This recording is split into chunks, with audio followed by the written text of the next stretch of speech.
Welcome अमर sir YouTube channel, इस पर आप सबों का स्वागत है। ये हैं मिस्टर आदि। वेलकम। इनसे आप परिचित हैं।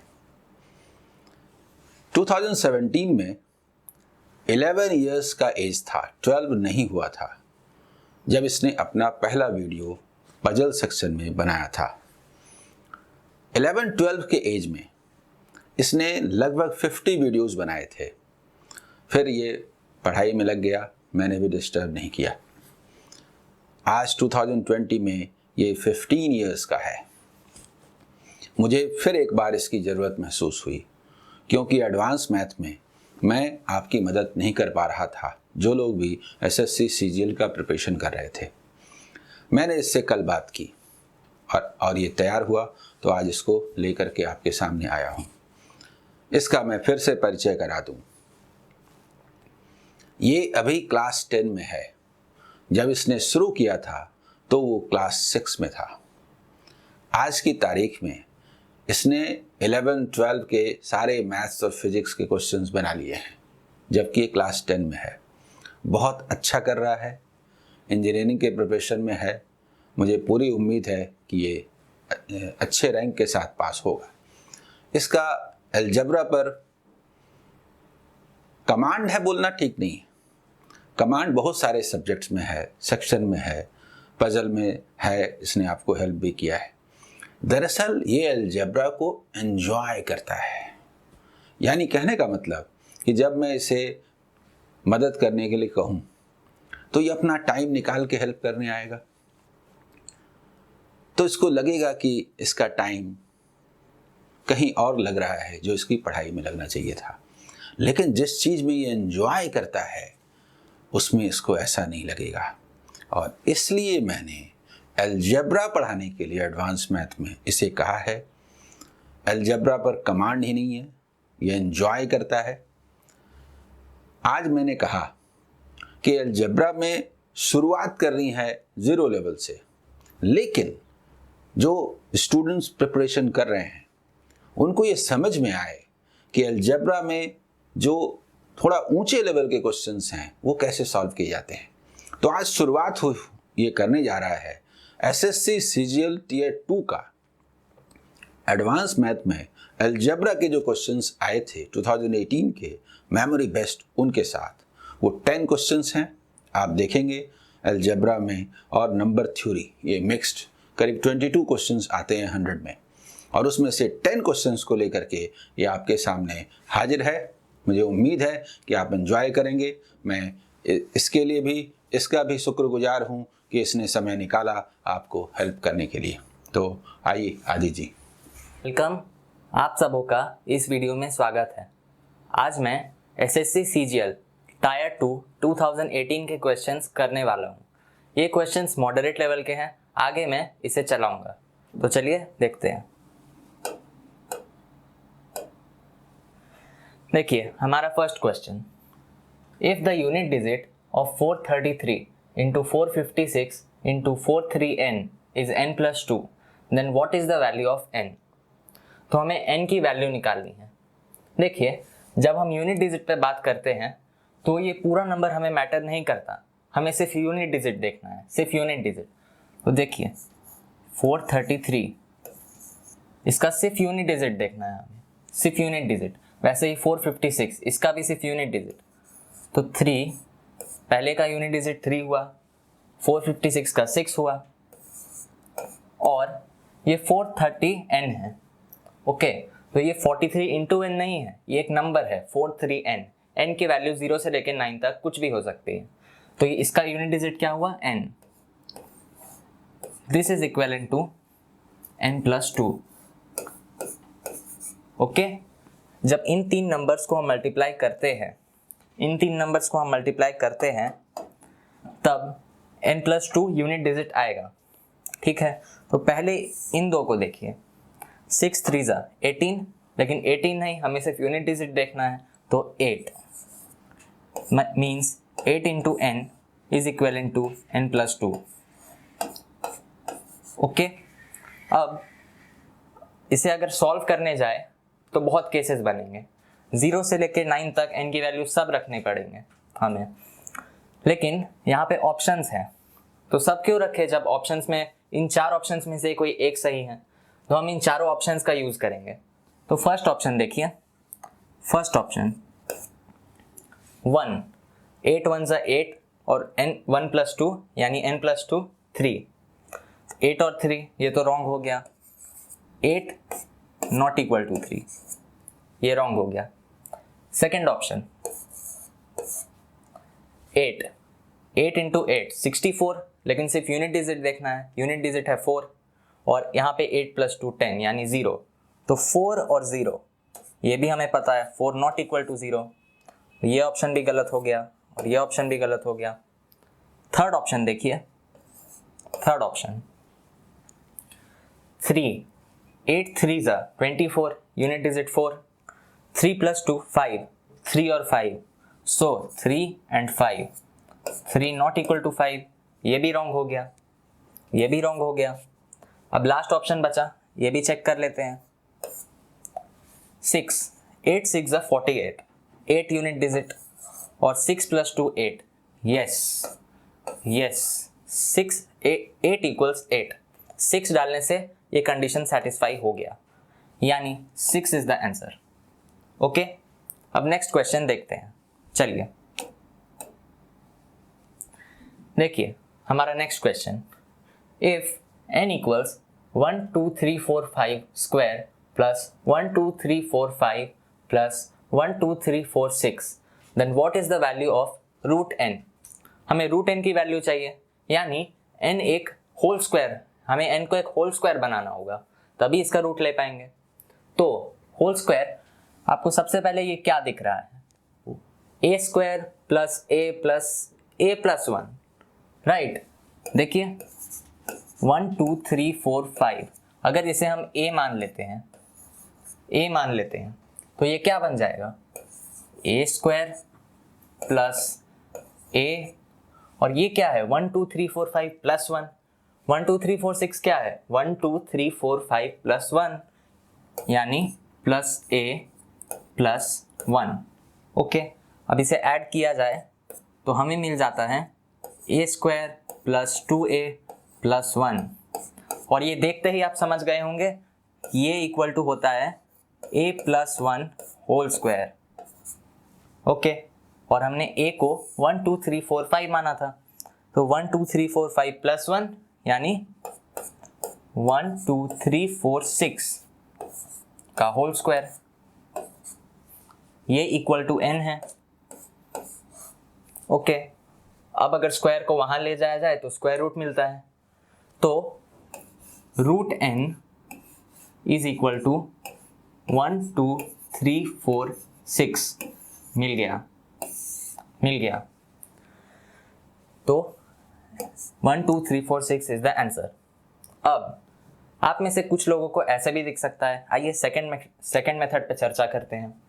देखिए सेकंड मेथड, यहाँ पे भी 1 2 3 4 5 और यहाँ पे भी 1 2 3 4 5, तो क्यों ना 1 2 3 4 5 कॉमन ले लें, 1 2 3 4 5 कॉमन ले लें, तो क्या बचा 1 2 3 4 5, क्योंकि होल स्क्वायर है, और एक 1 2 3 4 5 हमने निकाल लिया, बचा प्लस 1।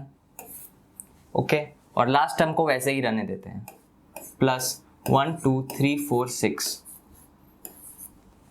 ओके, अब इसे हम ऐड करते हैं तो हमें मिलता है 1 2 3 4 5 मल्टीप्लाइड बाई 1 2 3 4 6 और प्लस 1 2 3 4 6। ओके, अब इसमें से आप देख सकते हैं हम फिर से 1 2 3 4 6 कॉमन निकाल सकते हैं। फिर से 1 2 3 4 6 कॉमन निकालने के बाद देखिए क्या मिलता है, ये हमने कॉमन ले लिया तो ये बचा 1 2 3 4 5 प्लस 1, ये टर्म फिर से 1 2 3 4 6 हो गया, यानी 1 2 3 4 6 का whole square is equal to n। फिर से हमें आंसर इससे भी मिल सकता है, this implies root n equals 1 2 3 4 6। Okay, इससे भी हमें आंसर मिल गया। तो एक क्वेश्चन को करने के बहुत मेथड्स हो सकते हैं, ये आप पे डिपेंड करता है कि आप फास्टेस्ट लेते हैं या स्लोएस्ट। और एग्जाम में आपको सबसे फास्ट मेथड चाहिए क्योंकि ये कॉम्पिटिटिव एग्जाम है। ठीक है, तो आइए नेक्स्ट मेथड पे देखते हैं। नेक्स्ट क्वेश्चन देखते हैं। हमारा नेक्स्ट क्वेश्चन देखिए, विच of the following statements is और आर ट्रू। हमें बताना है, ये दो स्टेटमेंट्स दिए हुए हैं, इन दोनों में से कौन से ट्रू है। ये डाटा सफिशिएंसी का क्वेश्चन है, इसका ओनली वन भी आंसर हो सकता है, ओनली टू भी हो सकता है, नाइदर वन नॉट टू यानी दोनों ही गलत हो सकते हैं या दोनों ही सही भी हो सकते हैं। ओके, तो देखते हैं। देखिए फर्स्ट स्टेटमेंट 0.03 बाय 0.2, इसे हम लिख लेते हैं, 0.03 बाय 0.2। अब नेक्स्ट हम देखिए 0.003 बाई 0.02। अब आपको इन दोनों टर्म्स में क्या सिमिलरिटी दिख रही है। अगर इसका एक डेसिमल इधर खिसका दिया जाए और इसका भी इधर खिसका दिया जाए तो ये नंबर मिलता है। यानी अगर इसको हम ऊपर भी 10 से मल्टीप्लाई करें और नीचे भी 10 से मल्टीप्लाई करें तो ये नंबर वापस आ जाएगा। यस, मीन्स ये और ये नंबर इक्वल हो गए। कैसे? 10 से मल्टीप्लाई करके देख लीजिए, डेसिमल एक इधर राइट की ओर आ जाएगा, 0.03 बाई 0.2। ये सेम नंबर हमें मिल गया 10 से मल्टीप्लाई करने से, राइट। ऊपर भी 10 से मल्टीप्लाई और नीचे भी 10 से मल्टीप्लाई। ओके, अब थर्ड टर्म देखिए, थर्ड टर्म भी वैसा ही है, ऊपर 100 से मल्टीप्लाई और नीचे भी 100 से मल्टीप्लाई, तो फिर यही नंबर आ गया। यानी थर्ड टर्म भी सेम है। वैसे ही फोर्थ टर्म भी आप देख लेंगे तो ये भी सेम ही है। यानी हमारे पास ऐसे 4 टर्म्स हैं, 4 टर्म्स। अब इस टर्म को देखते हैं, ये टर्म क्या है। डेसिमल हटाए यहाँ पे 0 आएगा और ये वाला डेसिमल हटाए तो यहाँ पे 0 आएगा, राइट। 30/200 ये हमें मिल जाएगा 3/20, यानी 4 3/20 है हमारे पास, यानी 4 × 3/20, 4 × 3/20। अब 4 से ऐसे काट दे 5 टाइम्स, पर नहीं, क्योंकि यहाँ पे डेसिमल दिया है तो 4 से मत काटिए, नीचे डिनोमिनेटर को 10 बनाइए, 2 से काटिए, 2 2 जा 2 10 जा, ऊपर हमें मिल गया 6 और नीचे 10, यानी 6/10 0.6 आंसर। और ये हमें दिख रहा है कि ये सेम है, यानी statement 1 is correct, statement 1 correct है। अब देखिए नेक्स्ट स्टेटमेंट देखते हैं। नेक्स्ट स्टेटमेंट देखिए, 0.01 प्लस 0.01 का होल स्क्वायर प्लस 0.001 का whole square is equal to, ये दिया हुआ है। फर्स्ट टर्म को वैसे ही लिख लेते हैं 0.01। अब नेक्स्ट टर्म 0.01 का होल स्क्वायर, ये कैसे होगा। डेसिमल के बाद 2 प्लेसेस हैं तो स्क्वायर के बाद कितने होंगे, 4। अगर 0.1 का हम स्क्वायर करते हैं तो ये हमें मिलता है 0.01। कैसे? यहाँ डेसिमल के बाद 1 प्लेस है, यहाँ पे 2 प्लेस हो गए, राइट। तो उसी तरह से ये हमें मिल जाएगा 0.01 का होल स्क्वायर कैसे होगा, 0.0001, करेक्ट। अब 4 प्लेसेस हो गए डेसिमल के बाद। वैसे ही नेक्स्ट टर्म डेसिमल के बाद 3 प्लेसेस है तो स्क्वायर करने के बाद 6 प्लेसेस होंगे, 0.00001, राइट। ये हो गया। अब इसे ऐड कर दीजिए तो हमें मिलेगा 0.010101, जो कि इक्वल है इसके, यानी सेकेंड स्टेटमेंट भी ट्रू हो गया। सेकेंड भी ट्रू है, फर्स्ट भी ट्रू है, यानी both 1 and 2 are true. So D is the answer. अब नेक्स्ट क्वेश्चन देखते हैं, आइए। देखिए हमारा next question, what is the value of 1 by 0.1 whole square plus 1 by 0.01 whole square plus 1 by 0.5 whole square plus 1 by 0.05 whole square. तो इसके एक एक टर्म पे हम बात करते हैं, इसकी वैल्यू निकालनी है, राइट। तो फर्स्ट टर्म देखिए, 1 बाई 0.1 होल स्क्वायर। ओके, अब क्योंकि 1 भी एक स्क्वायर है, इसे हम होल ले सकते हैं, यानी इसे हम लिख सकते हैं 1 बाई 0.1 होल स्क्वायर, करेक्ट। अब अगर ये डेसिमल यहाँ से हटा दिया जाए तो आपको पता है यहाँ पे 10 आ जाएगा, करेक्ट। तो ये टर्म हो गया 10 का स्क्वायर यानी 100। नेक्स्ट टर्म देखें, ये हो जाएगा 1 बाई 0.01 का होल स्क्वायर, क्योंकि 1 एक होल स्क्वायर है वैसे ही, करेक्ट। अब यहाँ से आप जानते हैं अगर डेसिमल हटा दिया जाए तो यहाँ पे 2 zeros आएंगे, ओके। 100 का स्क्वायर यानी 10,000। थर्ड टर्म देखिए, 1 बाई 0.5 का होल स्क्वायर, इसे हम फिर से लिख सकते हैं 1 बाई 0.5 होल स्क्वायर, करेक्ट। अब यहाँ आप जानते हैं यहाँ से डेसिमल हटाना है, यहाँ पे 10 आ गया, 5 से काट दिया, 2 बचा, 2 स्क्वायर 4, ओके। वैसे ही नेक्स्ट टर्म भी देखिए, ये हो जाएगा 1 बाई 0.05 होल स्क्वायर। यहाँ पे फिर से डेसिमल हटाया तो 100 आ गया, 5 से 100 को काटा तो हमें 20 मिला, 20 का स्क्वायर यानी 400। अब हमें इन सबको ऐड करना है, तो हमारे पास क्या क्या टर्म्स है,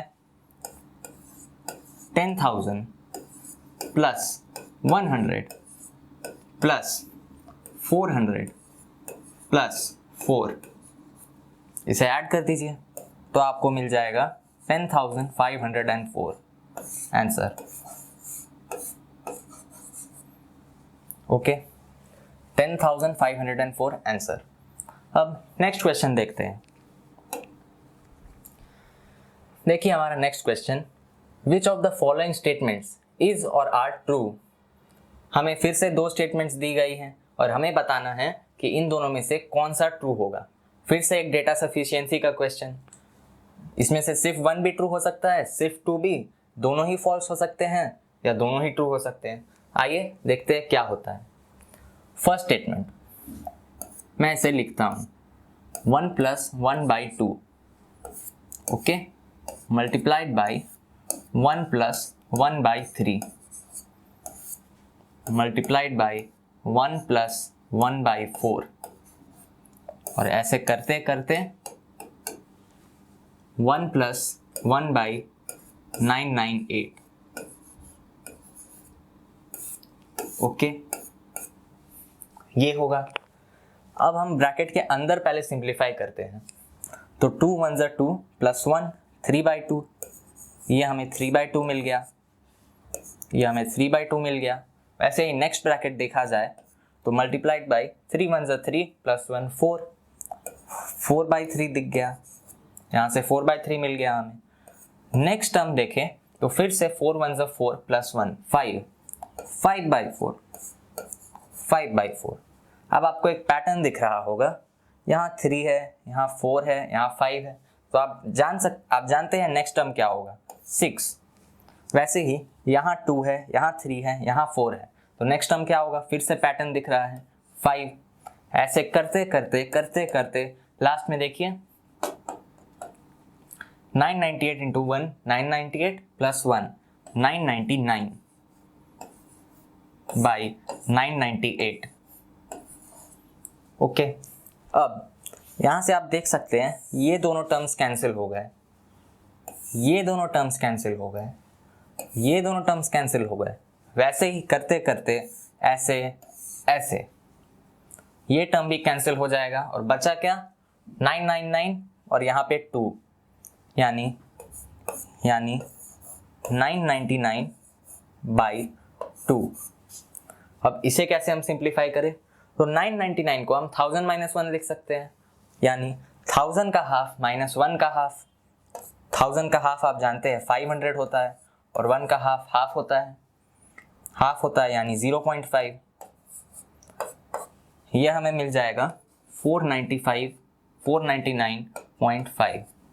ओके, और आप जानते हैं 499.5 497 से बड़ा है, यानी ये स्टेटमेंट करेक्ट है। ये स्टेटमेंट करेक्ट हो गया। अब नेक्स्ट स्टेटमेंट देखते हैं। आइए देखिए हमारा नेक्स्ट स्टेटमेंट, फ्रैक्शंस दिया गए हैं और हमें कंपेयर करना है इनके बीच में। ओके, तो ये इन फ्रैक्शंस को हम लिखते हैं 14 and 3/4 plus 5 and 1/4 minus 2 and 1/2। ये है हमारा फर्स्ट एक्सप्रेशन। और सेकंड एक्सप्रेशन लिखते हैं आप 11 and 1/8 plus 12 and 3/8 minus 7 and 1/4। ये हमारा सेकंड एक्सप्रेशन है। तो अब इन्हें कंपेयर करना है, यानी दोनों ओर सिंप्लीफाई करना होगा। तो पहले लेफ्ट हैंड साइड को सिंप्लीफाई करते हैं। देखिए 14 प्लस 5 19 माइनस 2 17 और 3/4 प्लस 1/4 यानी 1 हो गया 4/4 1। तो 14 प्लस 5 19 माइनस 2 17 प्लस 1 18 और क्या बचा माइनस हाफ। आप जानते हैं 18 माइनस हाफ क्या होता है 17 हाफ, 17.5। ये हमारा फर्स्ट आ गया, फर्स्ट एक्सप्रेशन का वैल्यू मिल गया। अब सेकंड एक्सप्रेशन देखते हैं। देखिए सेकंड एक्सप्रेशन 11 माइनस 7 पहले कर देते हैं तो 4 बचा और 4 प्लस 12 16 मिला, 16 लिख लेते हैं। 1/8 प्लस 3/8 आप जानते हैं 4/8 होता है यानी 1/2, पर नहीं यहाँ पे आपको 1/4 दिख रहा है तो उसे 1/2 ना बोलकर हम 2/4 बोलेंगे ताकि सिंप्लीफाई कर सकें। तो 1/8 प्लस 3/8 4/8 और दोनों ओर 2 से काटिए दोनों, तो 4/8 कट के हो गया 2/4 और 2/4 माइनस 1/4 इज 1/4। ये 1/4 हो गया। और ये क्लियरली हम देख सकते हैं कि ये 17 है और ये 16 है, यानी दिस इज ग्रेटर, यानी ये ट्रू है, यानी सेकंड स्टेटमेंट भी ट्रू हो गया। That is both 1 and 2 are true. This is the correct option. अब नेक्स्ट क्वेश्चन देखते हैं। आइए देखिए हमारा 6 number question, which of the following statements is और आर ट्रू। फिर से हमें 2 स्टेटमेंट्स दिए गए हैं और हमें बताना है कि कौन कौन से ट्रू हैं। ओके, फिर से डेटा सफिशिएंसी का क्वेश्चन। फर्स्ट स्टेटमेंट देखिए, हमें कंपेयर करना है फ्रैक्शंस को। ये कैसे होता है, सपोज हमारे पास 4/5 है और 3/7 है।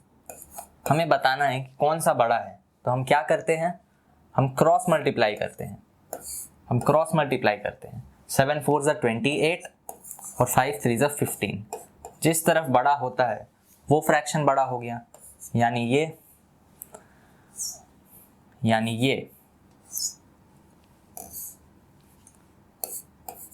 ये बड़ा हो गया। ओके, तो अब देखते हैं। देखिए हमारा फ्रैक्शन 3/110 और 9/308। पहले इन दोनों को कंपेयर करते हैं। कैसे, तो फिर से क्रॉस मल्टीप्लाई। यहाँ देखें तो 308 इंटू 3 ये हो गया 924 और 110 इंटू 9 ये हो गया 990।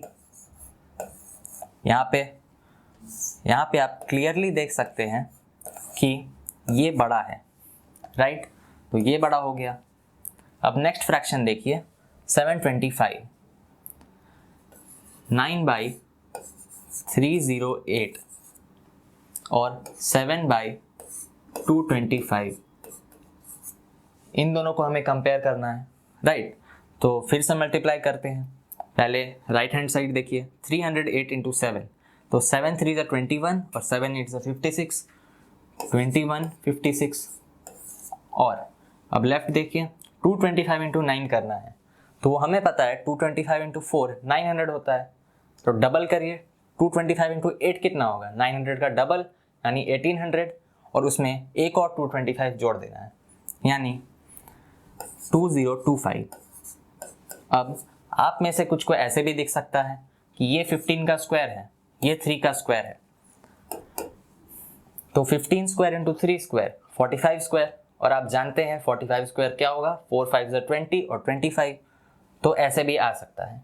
तो इसे हम देख सकते हैं ये ग्रेटर है यानी ये ग्रेटर है, यानी ये स्टेटमेंट ट्रू हो गया क्योंकि ये भी बड़ा है और वो भी बड़ा है। ओके, ये स्टेटमेंट ट्रू है। अब नेक्स्ट स्टेटमेंट देखते हैं।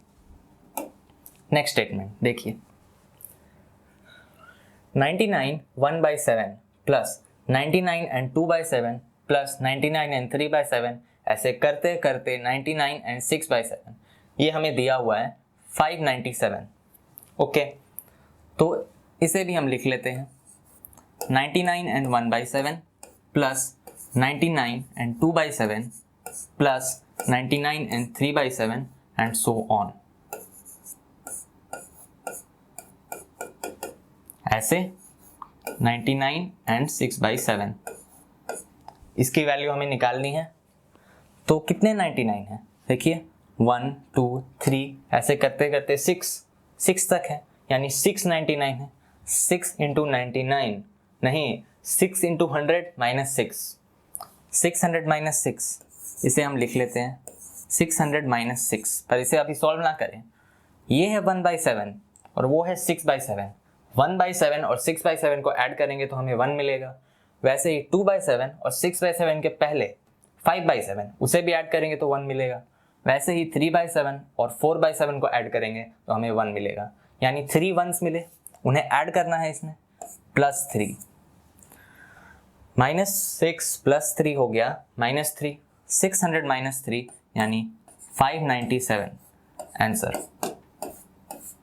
ये हो गया 597 है, तो ये भी करेक्ट है, दोनों स्टेटमेंट्स करेक्ट हैं, यानी बोथ 1 एंड 2 आर करेक्ट। आइए अब नेक्स्ट क्वेश्चन देखते हैं। देखिए हमारा नेक्स्ट क्वेश्चन दिया हुआ है f of x, if f of x is equal to 1/x minus 1/x plus 1, then what is the value of f1 f of 2 plus f of 3 ऐसे करते करते प्लस f of 10। ठीक है, तो f of x ऐसा दिया है, ठीक है।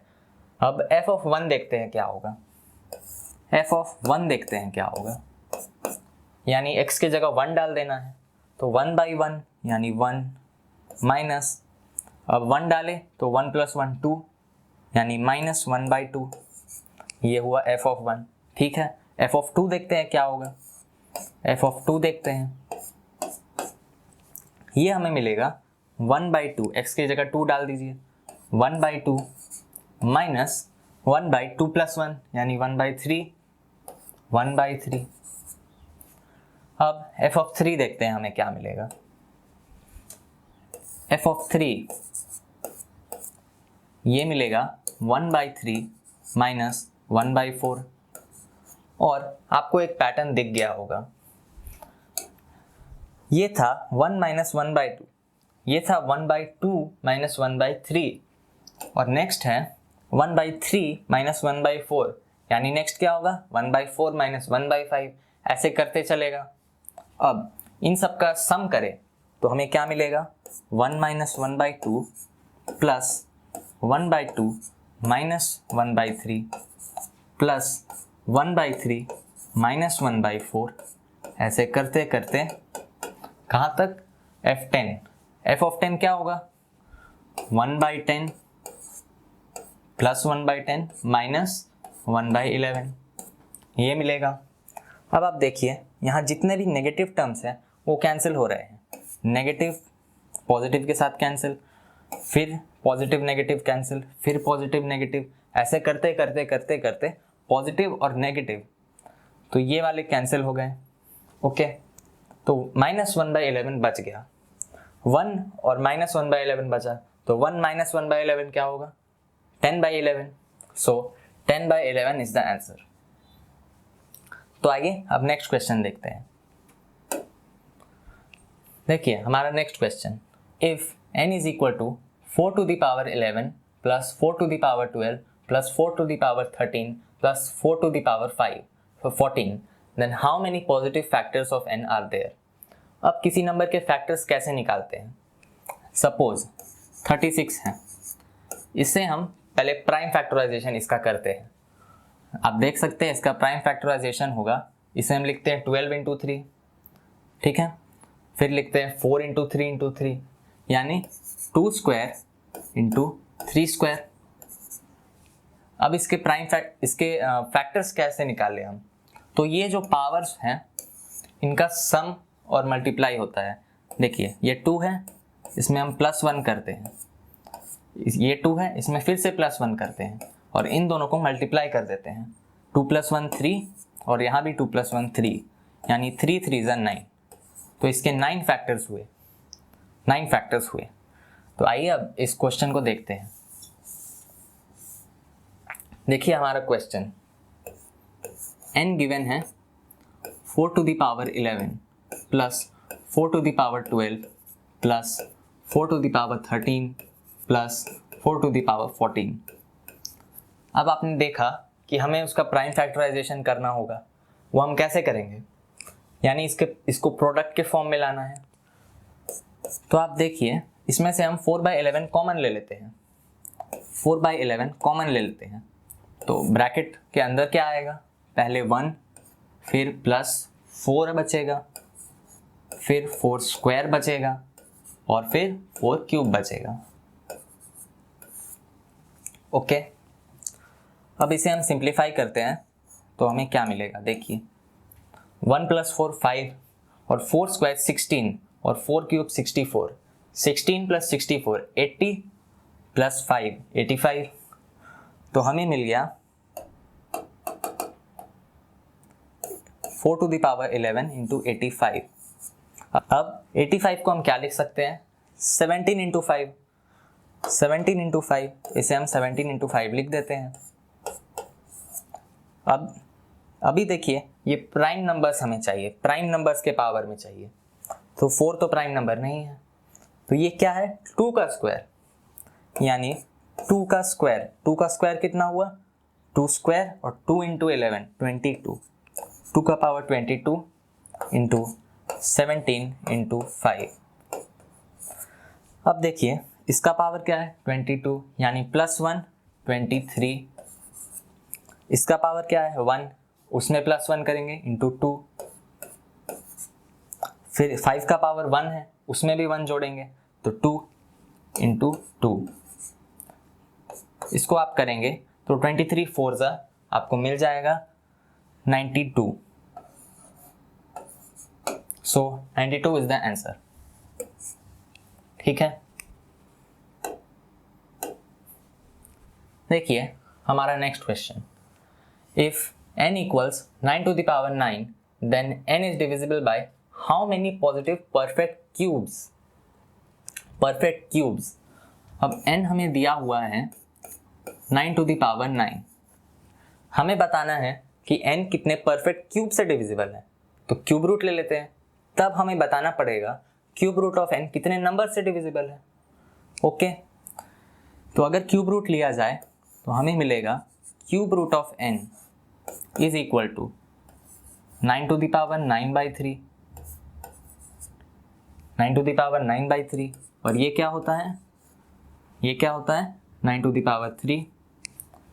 ओके, अब हमें ये बताना है कि क्यूब रूट ऑफ n कितने नंबर से डिविजिबल है, यानी इसके कितने फैक्टर्स हैं, ये बताना है। अभी हमने देखा कि फैक्टर्स निकालने के लिए हमें प्राइम नंबर के पावर चाहिए। 9 तो प्राइम नहीं है, पर 9 क्या है? 3 का स्क्वायर, 3 का स्क्वायर, 3 का स्क्वायर, ये हो गया 3 to the power 6। और अभी देखा हमने कि 6 में 1 जोड़ने से आ जाएगा, क्योंकि और कोई पावर है नहीं। तो 6 + 1 7 is the answer. Okay, 7 is the answer. आइए अब नेक्स्ट क्वेश्चन देखते हैं। देखिए हमारा last question, if n is equal to 3 to the power 14 plus 3 to the power 13 minus 12, then what is the largest prime factor of n? तो n का ये expression दिया है और हमें निकालना है कि इसका सबसे हाईएस्ट प्राइम फैक्टर कौन सा होगा। ओके, तो n हमें दिया हुआ है 3 to the power 14 इन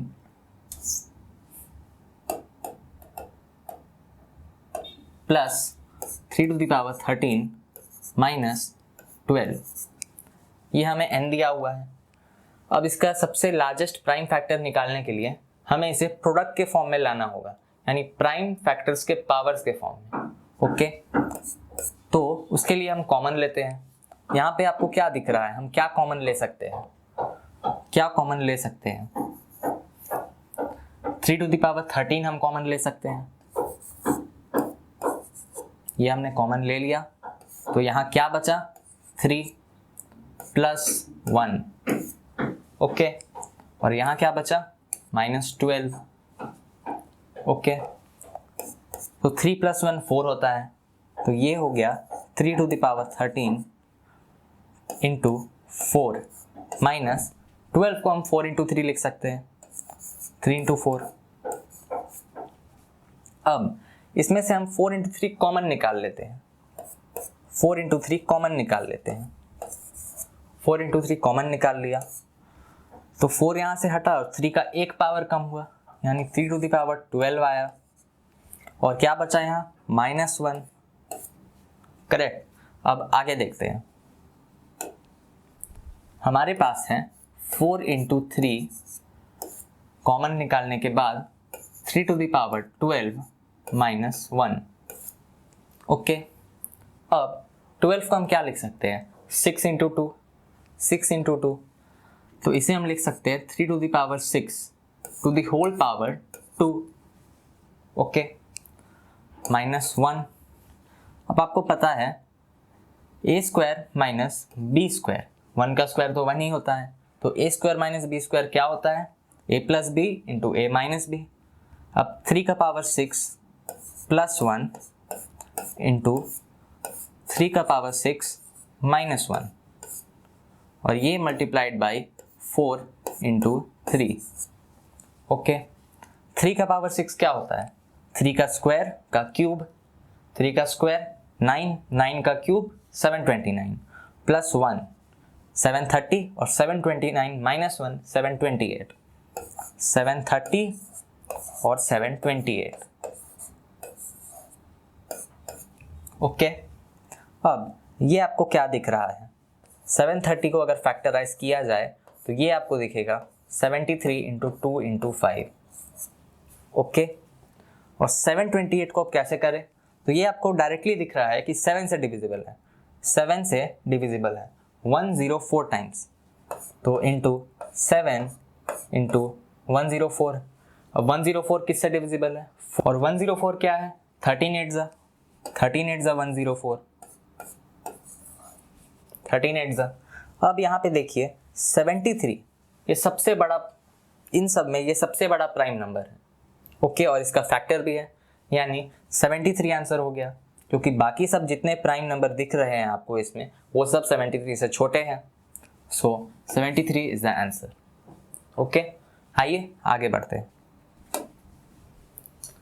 तो इसी तरह से हम वीडियो के अंत में आ गए, और मैं सिलसिलेवार इसी तरह से आपको इजी से लेकर एकदम हाईएस्ट लेवल तक के क्वेश्चंस कराने वाला हूं, और आप तैयार हो जाइए।